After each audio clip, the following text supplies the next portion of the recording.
Good morning, students. Welcome back to the online class. As in, some students demand that they have not completed chapter 3 across the fence, and in the last class, I have started and almost completed chapter 4, that is the wall. So, those students who have completed across the fence, this is a revision video for you, and those who have not studied yet this chapter, this is an explanation video for you all. Okay, so all of you have to focus in this video because I am going to explain something more than what I have explained in the class. Okay, so let's get started. So across the fence, now first we will crack the title as usual. Fence मतलब होता है boundary wall. किसी चीज़ से अगर किसी जगह की boundary की गई हो ना, उसको हम लोग फेंस बोलते हैं. और अक्रॉस द फेंस मीनिंग उस बाउंड्री के पार. जैसे जब बाउंड्री वॉल को कूद के आप लोग पार कर देते हैं तो that is come to be known as across the fence. So, the chapter starts with this extract is from the novel The Boy in the Striped Pajamas. Okay? तो ये एक extract है. Extract means क्या होता है? A short passage. एक छोटा सा हिस्सा. किसका? एक नॉवल का, जिस नॉवल का नाम क्या है? The Boy in the Striped pyjamas. Okay, वो एक नॉवल है जिसका एक छोटा सा हिस्सा है. मतलब एक उस नॉवल में जितनी भी बड़ी कहानी लिखी है उसका एक किस्सा, एक एपिसोड इस चैप्टर में बताया गया है. Okay, set during the Holocaust. Now what is the meaning of Holocaust? The Holocaust refers to the mass killing of about 6 million people, mostly European Jews, by the German Nazi Party under Adolf Hitler during world war 2. तो Holocaust इसको बोलते हैं जब world war चल रहा था, world war second. Okay, तो Adolf Hitler, you all know about Adolf Hitler, उनकी एक पार्टी थी Nazi party, German Nazi party. ठीक है, जो लोग ज्यूज़ को बिल्कुल भी पसंद नहीं करते थे, as in the way Christians, they hate Jews. Okay, जैसे in India we have a fight and a controversy between Hindus and Muslims, और तो उसी हिसाब से वहाँ पे क्रिश्चियंस और ज्यूज़ के बीच में फ़ाइट होती थी. ठीक है, तो जो हॉलोकॉस्ट है ये किसको रेफ़र करता है? जब मास किलिंग हुई थी बहुत सारे लोगों को, मतलब 6 मिलियन पीपल को एक साथ मार दिया गया था, जिसमें मोस्टली कौन लोग थे? यूरोपियन ज्यूज थे. किनके द्वारा मारा गया था? जर्मन नाजी पार्टी के द्वारा मारा गया था, जिस पार्टी को कौन हैंडल करता था? Adolf Hitler. और ये कब हुआ था? वर्ल्ड वॉर सेकेंड में. ठीक है, तो ये जो सीन है, इस जो स्टोरी में जो एपिसोड चल रहा है उसकी सेटिंग क्या है? वो कहाँ पे सेट हुआ है? वो किस टाइम पे सेट हुआ है? वो हॉलोकॉस्ट के टाइम पे हुआ है, जिस टाइम पे मास किलिंग हुई थी, मतलब वर्ल्ड वॉर सेकेंड के टाइम पे सेट हुआ है. ओके, सो 8-year-old ब्रूनोज फादर. अब इसमें एक कैरेक्टर है, एक 8 साल का बच्चा जिसका नाम है ब्रूनो, और उसके फादर क्या है? Has been promoted as commandant of Auschwitz and their family moves there. Okay, तो वो उनका प्रमोशन हुआ है. उसके फादर जहाँ जॉब करते हैं वो आर्मी में जॉब करते हैं, तो उनका प्रमोशन क्या हुआ है कि वो कमांडेंट बन गए. किसके कमांडेंट बन गए? ऑशविट्स के. ओके, सो नाउ कमांडेंट मतलब क्या होता है? A military rank for the officer in charge of a unit और अ कैंप. मतलब एक मिलिट्री रैंक का एक ऑफिसर है जिसको क्या चार्ज दिया गया है कि वो किसी भी यूनिट के, मतलब किसी भी ग्रुप के या किसी भी कैंप का वो लीडर है. ठीक है, मतलब वो इंचार्ज है उसका. तो वो किसका इंचार्ज है? वो जो ब्रूनो के फादर हैं.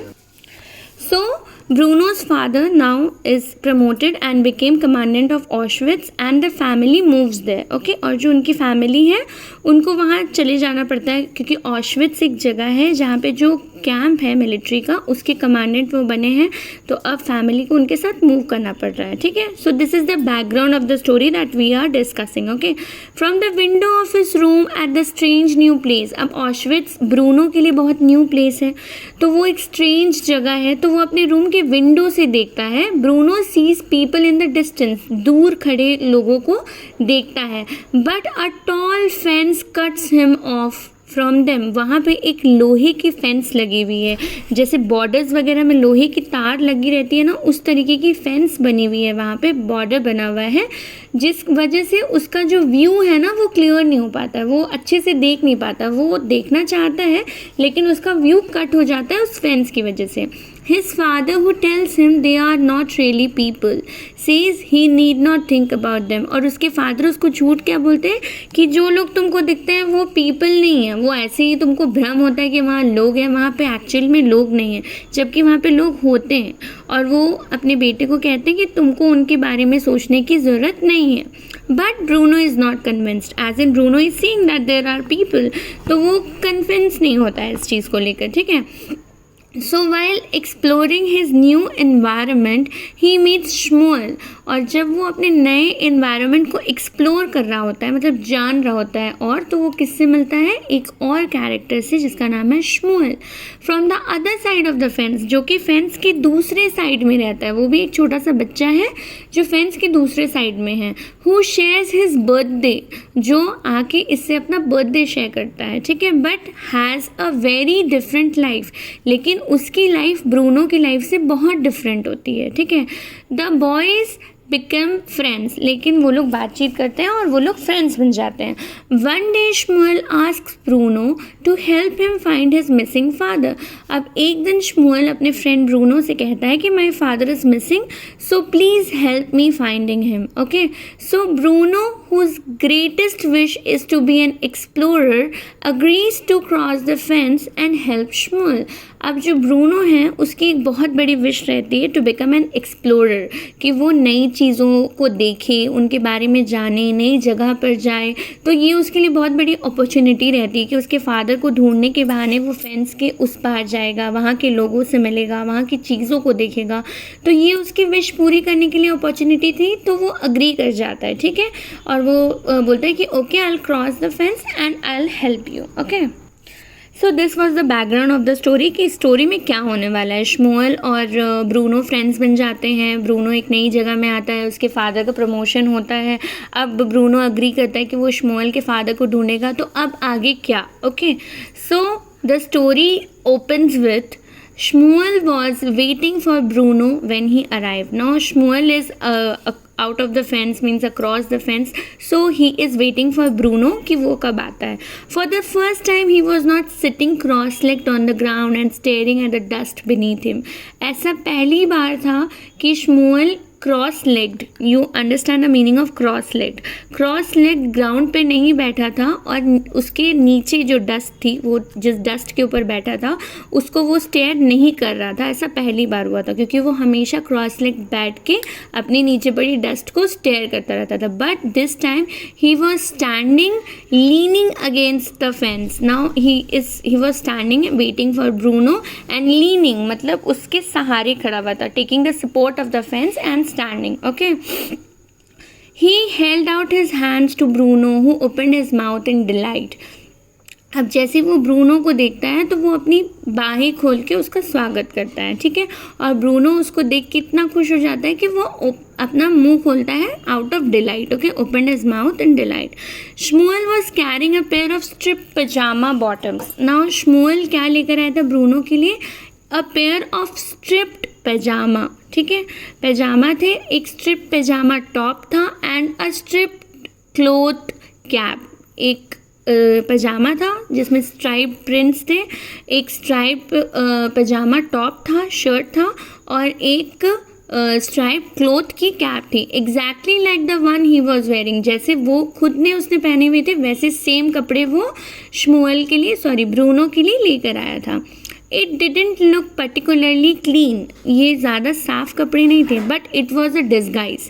डिस्गाइज मीन्स जैसे हम लोग जब किसी का रोल प्ले करते हैं तो we play a role of disguise. मतलब अगर आप पुलिस मैन का रोल प्ले करते हो तो आप उनके कॉस्ट्यूम पहन लेते हो, तो you are in the disguise of a police man. तो अभी इसको एक डिस्गाइज बनना था अक्रॉस द फेंस वाले लोगों की, ठीक है. And Bruno knew that good explorers always वोर द राइट क्लोथ्स. और ब्रूनो को ये चीज़ पता थी कि अगर मुझे एक अच्छा एक्सप्लोरर बनना है तो मेरे को सही कपड़े पहनने होंगे जो उस रोल के लिए फिट हो. Okay. You still want to help me find papa. Shmuel पूछता है कि तुम पक्का मेरी हेल्प करना चाहते हो. And Bruno nodded quickly. Bruno तुरंत नॉड करता है, not in a yes. Okay. Of course, he said, although finding Shmuel's papa was not as important in his mind as the prospect of exploring the world on the other side of the fence. लेकिन Shmuel के पापा को ढूंढना is not that important for Bruno, but उसके लिए क्या important था? Prospect means opportunity. जो opportunity उसको मिली थी to explore the world को explore करने जो उसके other side में था.